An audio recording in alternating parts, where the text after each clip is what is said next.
On the western edge of the empire stands Raeliana Academy, a forgotten place known as the Rural Ivory Tower.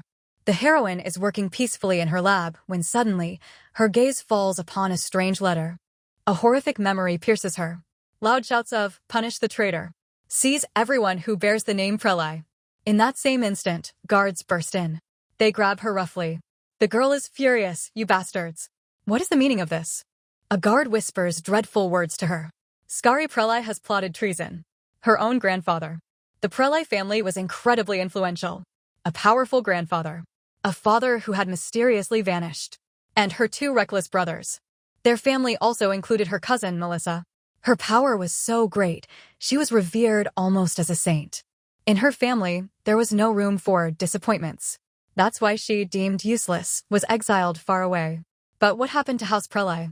They drag her away by force. The guards are in a panic. "We must return the criminal to the Empire. We can't be late for the execution." Execution.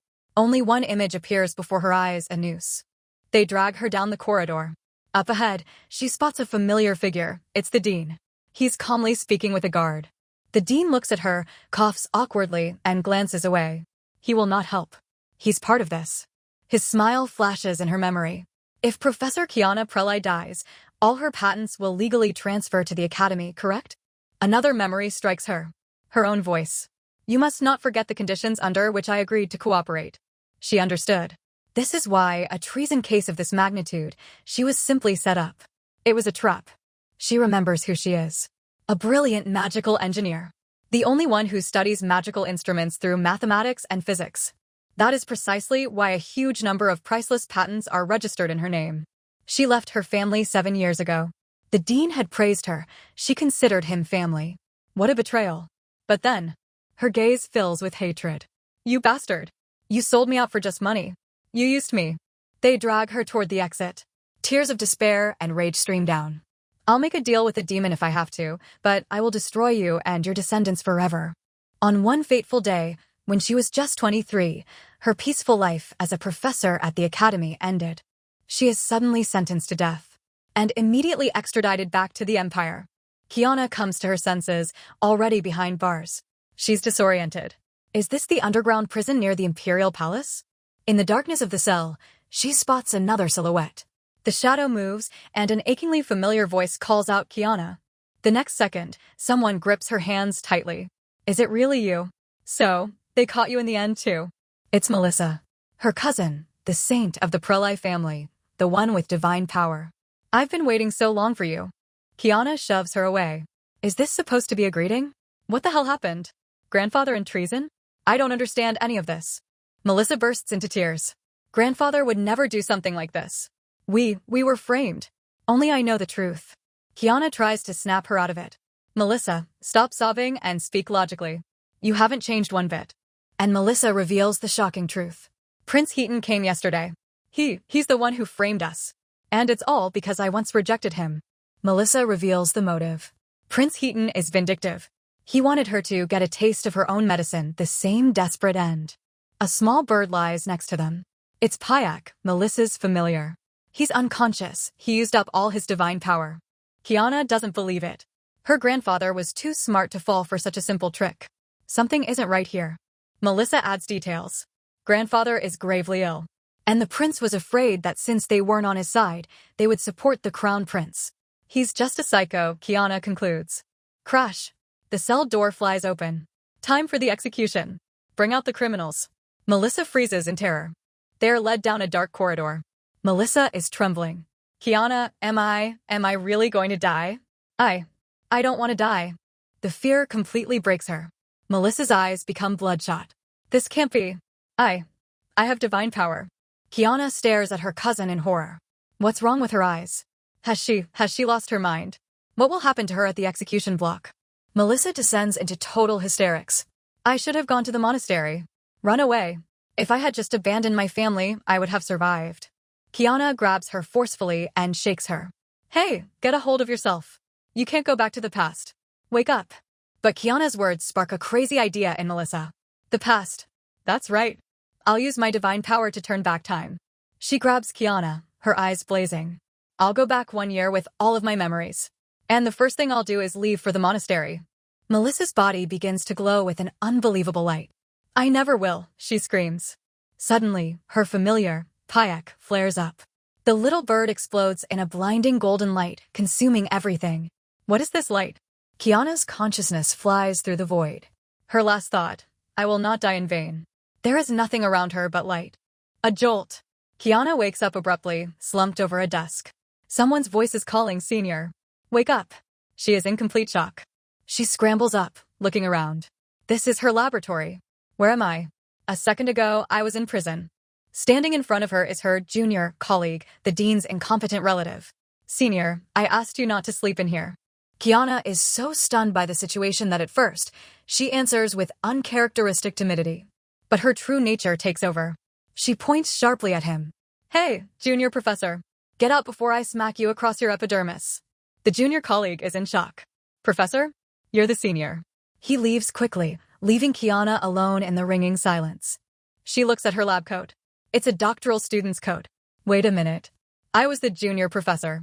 What is going on? She is bewildered. The memories of the execution and this lab. It can't be.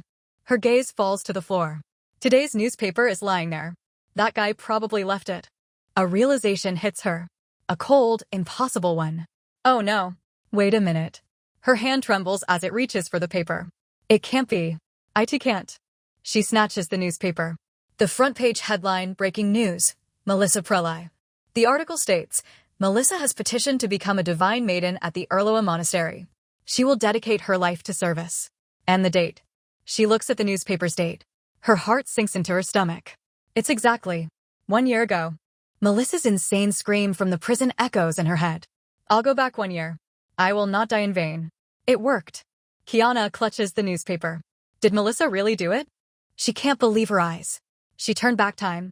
With her divine power. She has to act. Kiana writes a letter to the monastery. You'll abandon the family? And what happens after? The key is the hint. She sends the letter. Even if she's a complete idiot, she has to understand this hint. Meanwhile, Kiana locks herself in her lab. She has 1 year. 1 year to fix everything. Several days pass. Life in the rural tower goes on as usual. But then, Melissa's familiar appears in the sky. A small bird named Chirpy. It's carrying an answer. Chirpy flies up to Kiana's window. Kiana. I brought a letter from Melissa. The bird flies in and freezes. It senses a dark aura. Huh. Chirpy is in shock. In front of it isn't a lab, but a secret room. Covered in notes. And Kiana, with blazing eyes. So, you're here. The bird panics. Kiana, what are all these notes? But Kiana is cold. Shut your beak. Let me read. She unfolds the letter. It's from Melissa. Long time no see. You were always nagging, but I knew you cared about me. I remember you yelling, I'll make you pick out all the seeds from my strawberries. That is a very specific memory. Kiana reads on. Melissa writes that she just woke up one day and felt she had to become a priestess. A supposed revelation from above. Kiana clenches her teeth. What? She was literally screaming, I don't want to die, so I'm running away to the monastery. That hypocrite remembers everything. The letter ends. I'm leaving on missions, goodbye. P.S. I left you a very significant gift. A gift? Kiana looks at the second document. Her eyes widen in shock. She sent me a notarized deed transferring all of her property. Suddenly, Chirpy glows. And this amazing gift is me. The bird puffs out its chest proudly. Kiana is stunned. Melissa decided that since she's no longer part of the Prelai family, she doesn't need a familiar. So she sent me to you. She just stands there, clutching the documents. Property. A bird. Utterly absurd. What? Chirpy begins to explain. The Prelai family was always famous for their unique ability to summon familiars. Everyone in their bloodline did it. Except me. Kiana was the only one who had never been able to summon one. And now Melissa, who had everything, is abandoning her estate and her familiar? Kiana doesn't get it. Isn't this too much?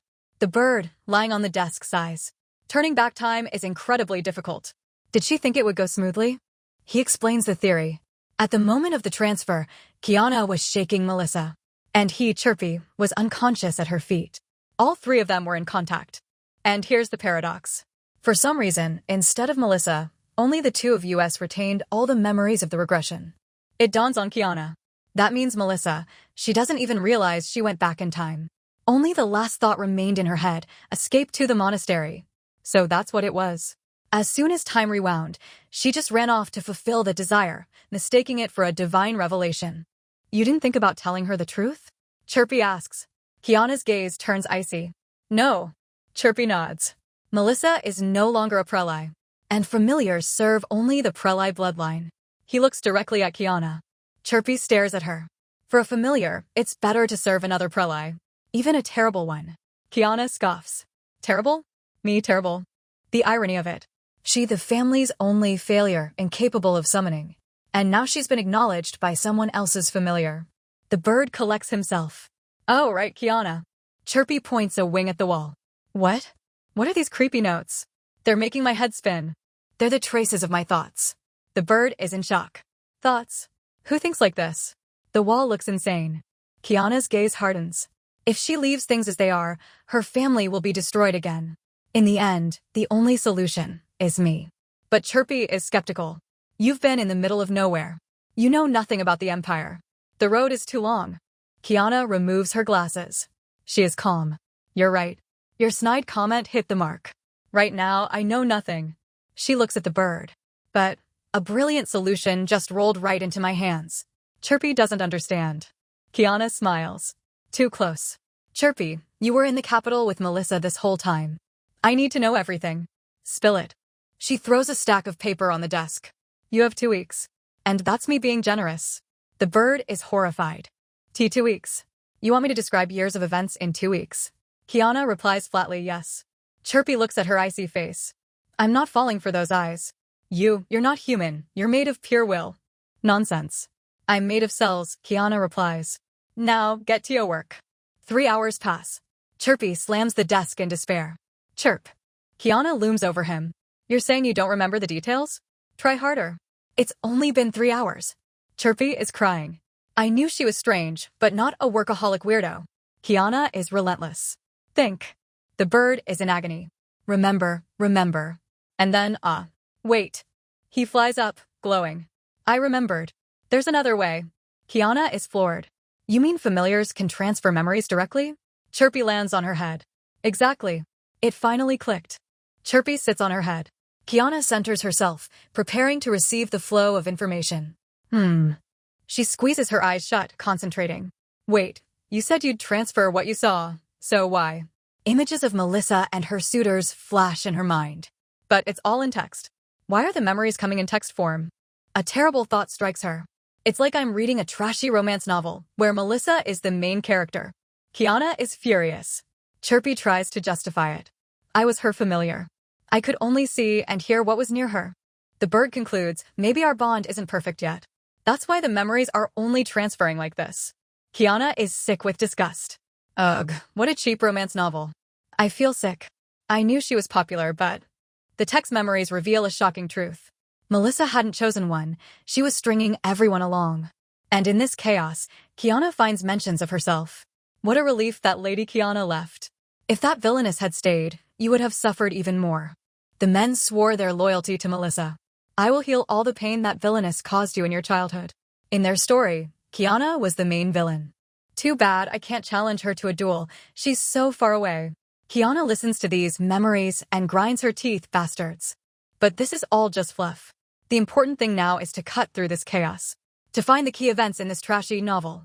She especially needs the moment of the treason accusation. She must analyze every detail that led to the tragedy. These are events from the future. No, technically, they've already happened. So is it the past? She doesn't know what to call it. She just freezes, lost in thought. Everything is on the line. That's it. The decision is made. Since it's like a book, she'll call it the original. She can reread it and search for answers. Her brain is working at its limit. Plans 57 and 122. No, combine 111 and 121. And add 181. Chirpy is in shock. The bird is horrified. You remember hundreds of plans? Kiana is unfazed. Not hundreds. Exactly 184. The plan is ready. I must return to the duchy immediately. After all, only she knows the future. And only she can change it. Her strategy is interrupted by a sudden knock on the door. Chirpy flies into the lab in a panic. Lady Kiana, are you in here? Kiana is annoyed by the noise. But the bird's words make her freeze. The dean is calling for you urgently. Chirpy rattles on. The briefing for new students is about to start. The dean is rushing. You have to give a speech. Kiana understood. Yes. The new student briefing. That event. The greedy dean flashed in her memory. He would parade her, the Prelai genius, around like bait for new students. After all, more students meant more tuition money. The only thing that man cared about was gold. But this time, Kiana smiles dazzlingly. Fine. I'll go. It was a smile that was plotting something. They arrive at the auditorium. The hall is packed. Everything is exactly as it was a year ago. The dean walks onto the stage with a fake smile. He welcomes the future students and their money. And now, allow me to introduce the pride of our academy. Princess Kiana Prelai. Kiana walks onto the stage. Calm. Too calm. She looks at the crowd. You are here for magical engineering. It is founded on mathematics and science. The dean immediately chimes in. Haha, our Kiana, she's the best. Now she'll give you a lecture on science. Kiana smiles at him, far too widely. Yes, of course. You can look forward to my lecture with great anticipation. The dean decides to help. Science, it's everywhere. For example, wham! Kiana trips him. The dean flies to the floor, slamming his knee. Ack! Kiana takes out a flask of water. And so, the water begins to drip down. Right onto the fallen dean's head. Her eyes are cold. This is gravity. The crowd is in shock. The dean is frantic. Oh, Kiana. But she is perfectly calm. What are you doing, dean? The lecture is in progress. You need to cooperate. Smack. She hits him across the face. And now, the next principal. The dean howls in pain. HGH. WH, what the hell? That hurts, he yells. Kiana calmly rubs her hand. Did everyone see? That is the law of action and reaction. The hall is in a complete uproar. Incredible. This is the best lecture. The people are thrilled by such an interesting approach. But Kiana is already moving on. She grabs another professor by the hair. Objects in motion. The man shrieks. Yank. She rips out a clump of hair and throws it. The balding professor lets out a heartbreaking shriek. New. Kiana announces coolly. That is projectile motion. The auditorium explodes with applause. She is beaming. The defeated professor is in utter disbelief. There is science hidden in every phenomenon. We study these laws. She pulls out a tube. And this is a powerful adhesive. A new patent. To remove it, you need a special solvent. She approaches the bald professor, his own hair in her hand. The poor man is sweating, having no idea what is about to happen. She glues the hair to his bald spot along with a note. On it is one word, trash. The professor is outraged. Why did you glue this? Bring the solvent, immediately, he yells. But Kiana is cold. I disposed of it earlier. What?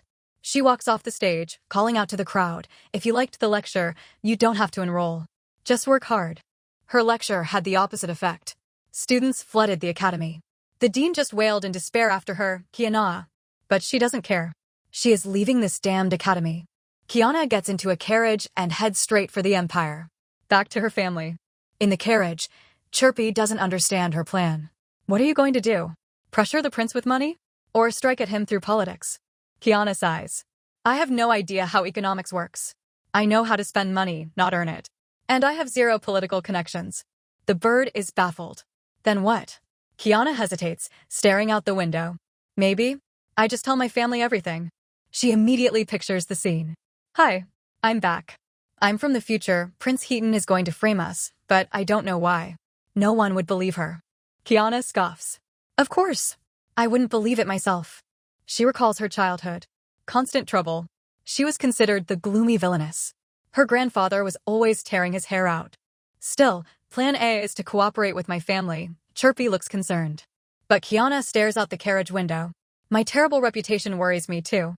That's why I have a plan B. Plan B is revenge. Help that person, Prince Heaton's main rival. They'll strike first, using someone else's hands. She remembers Melissa's words. Grandfather is ill. And Heaton is afraid the prelate will support his rival, the crown prince. At first, she didn't understand Heaton's motives. But now, thanks to the original, she's put the puzzle together. Chirpy gets it. The enemy of my enemy is my ally, right? Kiana nods. Right. Her gaze turns hard. But first, I'll try to get along with MY family. And that means actively helping that person. Their carriage enters the imperial capital, Raefan. Meanwhile, in the capital, a certain important man receives a report. Princess Kiana is returning to the Empire? His aide is in shock. And very suddenly, she annulled all her patents. The academy is in complete chaos. The man stares at the letter, where the name Kiana Prelai is clearly written. His men are puzzled. Did something happen at the academy? It's unclear. But they definitely weren't expecting this. He looks at the map. Her route leads straight to the capital.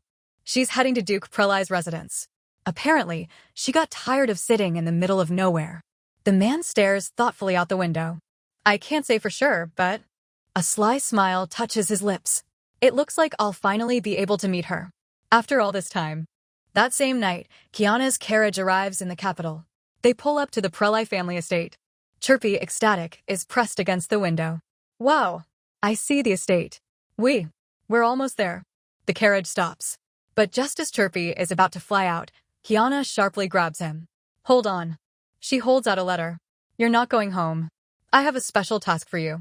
The bird is furious. I'm a friend, not an assistant. Can't I rest? He wails. But Kiana is adamant. Do as you're told. From now on, I am your master. Chirpy is in shock at her cruelty. Kiana ignores his whining. Deliver this. Secretly. Mailbox 1135. Secretly? That will take at least a week, he squeaks. Kiana stares out the window. I know. Every Prelai familiar has a special skill. Chirpy's is secret transport. This ability allows him to deliver small items discreetly. But it takes about a week. Just deliver it, Kiana repeats. Chirpy flies off, shouting curses, You're a ruthless master. The bird falls into despair. He practically melts onto the floor from emotional trauma. Kiana just sighs heavily. She holds out her hand. And quietly, but firmly, says, Chirp. In that same instant, the bird shoots up. He is ready for the mission. Kiana looks at the bird coldly. The soul doesn't have capillaries. Therefore, it can't get bruised. Chirpy resolutely grips the letter. He must complete this mission. She watches him go. I hope magical engineering just burns to the ground. The carriage finally stops. We have arrived, Lady Kiana. The bird familiar is already gone. Here it is. The ancestral home. I'm really back. To this place, where I don't have a single good memory. The servants and guests at the entrance are in complete shock. Lady Kiana. Is that really her? The butler rushes up to her. Lady Kiana. Please forgive the mess. There was an assassination attempt at the estate. Information from the original surfaces in her memory. On the day she returned, a maid tried to kill her grandfather with a poisoned dagger. But she failed. Her grandfather is a sword master. The butler is frantic. And my lady, please wait, I will inform the Duke. But Kiana stops him. Don't worry. There's no need to make a fuss over me. She turns away coolly. I'm just going to rest from my journey. I'll greet grandfather tomorrow. The servants are left in a panic. Kiana walks to her room. She feels awkward about meeting her grandfather just yet. But avoidance won't solve anything. She walks down the dark corridor. Plan A is him. She must warn her grandfather. He's the only one she can trust in this family. Meanwhile, in a dark room, someone with a bandaged face turns around. What did you say? It's him. Skari Prelai, head of the family and sword master. His voice is stern. Kiana has arrived? The butler reports to him. Yes, sir. She said she was tired and would come to greet you tomorrow. The Duke is completely bewildered. So suddenly? Without any warning. Something isn't right here. What the hell is going on? His scarlet eyes narrow. He remembers her. Kiana. A flash from the past. A 16-year-old Kiana who would lock herself in her room, only to come out and torment Melissa. He remembers his granddaughter, always distant, awkward. He could never figure out how to connect with her. Even when she left for the academy, she never once returned. He thought she would never come back at all. He remembers. That one time he scolded her, did it really hurt her that badly? She ran off to that rural backwater for years. A flash of anger hits him. Just what? What is there to hate about this place? But he knows his family. A mother who abandoned her children. Her mad older brother Alex. Her scoundrel second brother Joshua. And, of course, her cousin Melissa. The one who smiles sweetly while stabbing you in the back. He's surrounded by nothing but problems. It's not the best environment for children. They had money, power, status, but nothing else. But her return is a chance. He resolves. This time, I'm going to talk to Kiana. Really talk. He gets back to business. The butler reports on the assassination attempt. Lord Alex is already tracking down the maid's relatives. But the Duke is still suspicious. He orders, assign a smart maid to Kiana. One who will report any strange behavior. The butler nods. Shall I prepare you for bed? The Duke stands. No need. He heads for the exit, adjusting his robe. I'm going to stop by the orangery for a bit. Meanwhile, the Duke heads to the orangery. He has no idea that Kiana isn't resting at all. She lies in the darkness, but her dream is even darker. Voices from the past are haunting her. In the nightmare, they accuse her. Chirpy is Kiana's familiar. She took him from Melissa by force. She recognizes this dream. It's her eternal nightmare. The memory of how they broke her. In the darkness, she sees the image of a young mother, broken and sobbing. Unfair. That scream, I don't believe it. It's so unfair. Echoes in her mind. But the dream changes. The greedy dean appears. He's bathing in money and calling her name. A noose appears before her eyes. And the dean's laughter. You belong to US. You can't leave. Get lost, you bastard. Kiana's eyes fly open. Her heart is pounding. Even the dean is in her nightmares now. She sits up in bed. Silence. It was just a dream. But it felt so real. Kiana wakes up in her room. A new maid is leaning over her. My lady, are you awake? She's surprisingly sturdy. Where's my grandfather? Kiana asks. The Duke slept until dawn. Your brothers and Lady Melissa are also not at the estate. Perfect. The maid points to a mountain of letters from the academy. What should I do with these? Kiana's reply is ice why. Throw them out. All of them. I don't feel well. I don't need breakfast. She looks at the maid. Just coffee. And prepare the carriage. I'm going out. The maid is in shock. Coffee? On an empty stomach? Kiana just stares at her coldly. Yes, this was a test. Time to lay her cards on the table. I know my grandfather assigned you to spy on me, but you'll be listening to me, right? The maid drops to her knees. Pardon me, my lady. But Kiana reassures her. It's fine. You just needed a job. She explains her logic. Why would I want a new one? They'll just send another spy. And for you, this is work experience. Kiana smiles. You'll get to brag. I spied on Lady Prelay herself. Now, bring me my coffee, spy. She gives a final order. I'll drink it, and then we're going to Roughton 12th Street. The maid is frantic but obeys. The maid is panicking. Kiana yanks her ear. Do you have a hearing problem? Didn't I tell you no talking back? The maid is terrified. Kiana turns away. In any case, yes. Today. Her gaze hardens. I'm going to visit my scoundrel of a second brother. The eternal teenager, Joshua.